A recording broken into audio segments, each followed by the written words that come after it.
Detection start होगी 5 second बाद। Start.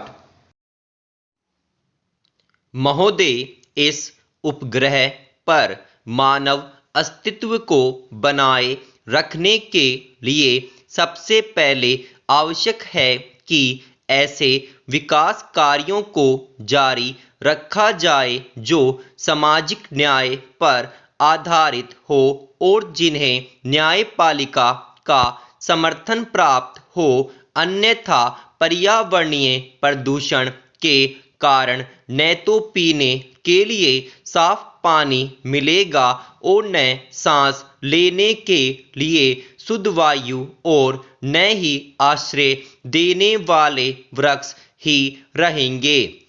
21वीं सदी में संपूर्ण संसार मात्र शमशान भूमि तथा उद्योगों की छीजन और रेडियोधर्मी कचरे की कूड़ेदानी बनकर रह जाएगा।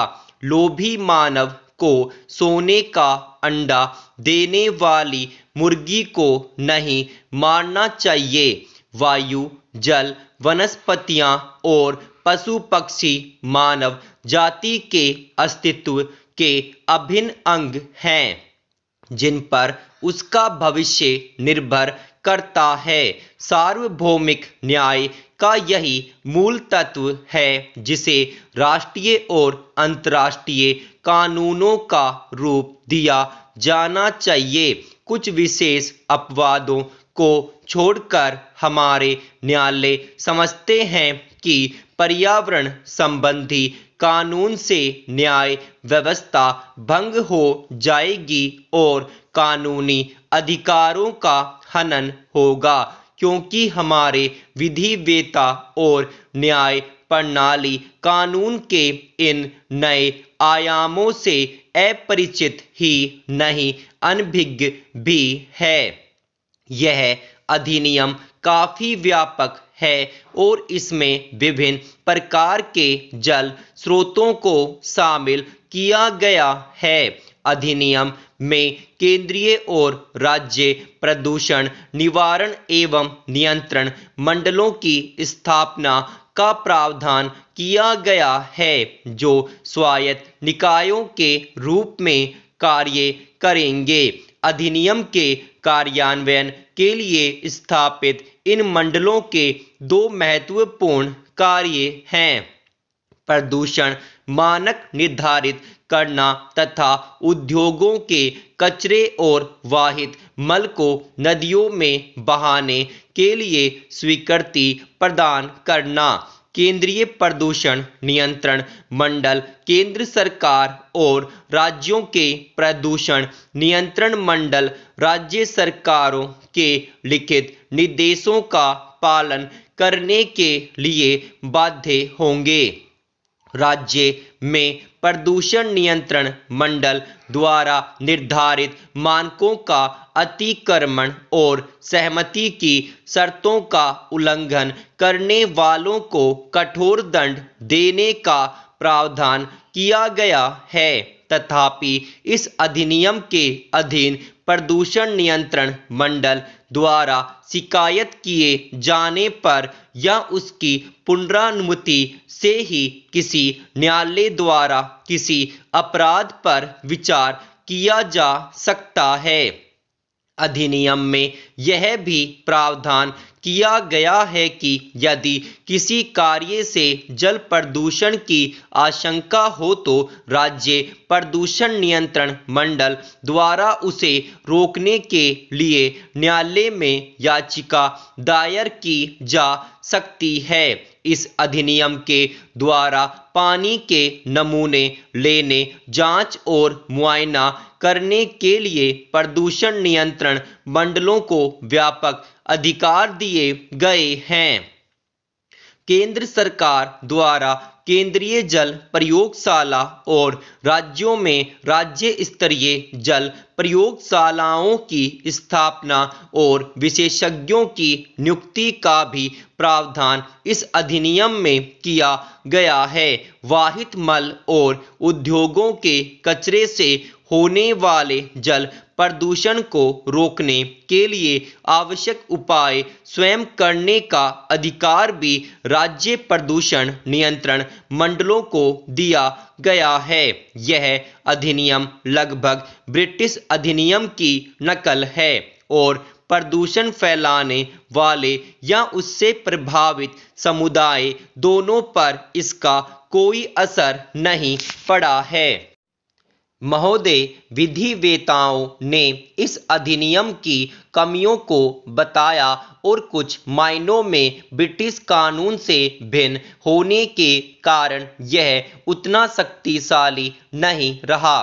भारत में प्रदूषण निवारण के लिए अनेक प्राधिकरण और अधिकारी, अनेक प्रकार के नियंत्रण और अलग अलग कानून एक समस्या है जिससे कानून कमजोर पड़ जाता है और उसका प्रभाव कम हो जाता है। इसके अलावा जो लोग प्रदूषण के शिकार होते हैं वे प्रदूषण नियंत्रण मंडल की स्वीकृति के बिना सीधे न्यायालय में नहीं जा सकते। इससे जनता कानून से विमुख हो जाती है। अधिनियम की खामियों के कारण हाल ही में केरल उच्च न्यायालय द्वारा प्रदूषण नियंत्रण मंडल का मुकदमा खारिज कर दिया गया। जल अधिनियम 1974 के अनुरूप वायु प्रदूषण निवारण एवं नियंत्रण अधिनियम 1981 तैयार किया गया। खेद है कि अधिनियम का प्रारूप तैयार करने वालों और विधायकों ने इसके लिए समाजवादी राष्ट्रों के व्यापक पर्यावरणीय कानूनों की सहायता नहीं ली। यह बड़े हर्ष का विषय है कि वर्तमान कानूनों की कमियों को देखते हुए संसद द्वारा पर्यावरण अधिनियम 1986 का 29वां अधिनियम पारित किया गया। यह अधिनियम काफी व्यापक है और इसका क्षेत्र भी विस्तृत है तथा इसके अधीन भारत सरकार को पर्यावरण की सुरक्षा और सुधार और किसी भी प्रकार के प्रदूषण को कम करने के लिए काफी शक्तियां प्रदान की गई है। इसमें जल, वायु आदि के मानक निर्दिष्ट करने और उद्योगों की स्थापना तथा खतरनाक पदार्थों के रखरखाव के संबंध में प्रतिबंध लगाने में सावधानी बरती गई है। पर्यावरण के प्रदूषण के कारण होने वाली दुर्घटना से बचने और उद्योगों की चिमनियों से निकलने वाले प्रदूषणकारी तत्वों पर नियंत्रण के लिए अन्य उपाय करना केंद्र सरकार के अधिकार क्षेत्र में आता है। इसके अधीन पर्यावरणीय प्रयोगशालाएं स्थापित की जा सकती हैं और विश्लेषक नियुक्त किए जा सकते हैं। दोषी निगमित क्षेत्र और सरकार के विभागों को भी दंड दिया जा सकता है। यद्यपि यह कानून काफी साहसिक कदम समझा जा सकता है लेकिन संकट के समय निष्प्रभाव साबित हो सकता है। इन नए कानूनों में भयंकर दोष रह गए हैं। आश्चर्य है कि ध्वनि प्रदूषण जैसे विषय को छोड़ दिया गया। यद्यपि केंद्रीय प्रदूषण नियंत्रण बोर्ड द्वारा हाल ही में इस संबंध में संशोधन किया गया है जिसे अभी लागू किया जाना है। जनता की भागीदारी को प्रोत्साहित नहीं किया जाता और अफसरशाही पर अत्यधिक भरोसा किया जाता है। कारोबार की स्वतंत्रता पर समुचित प्रतिबंध लगाए गए हैं और पर्यावरण सुरक्षा के कारण खतरनाक उद्योगों को नियंत्रित या मनाही की जा सकती है। संविधान के अनुच्छेद 21 में दिए गए जीवन के अधिकार के अधीन प्रदूषक उद्योगों पर लगाए गए सारे प्रतिबंध वैध है। बहुमूल्य प्राकृतिक संपदा को नष्ट होने या क्षति से बचाने के लिए अनुच्छेद 39 के अधीन राज्य द्वारा औद्योगिक और कृषि कार्यों पर प्रतिबंध लगाया जा सकता है।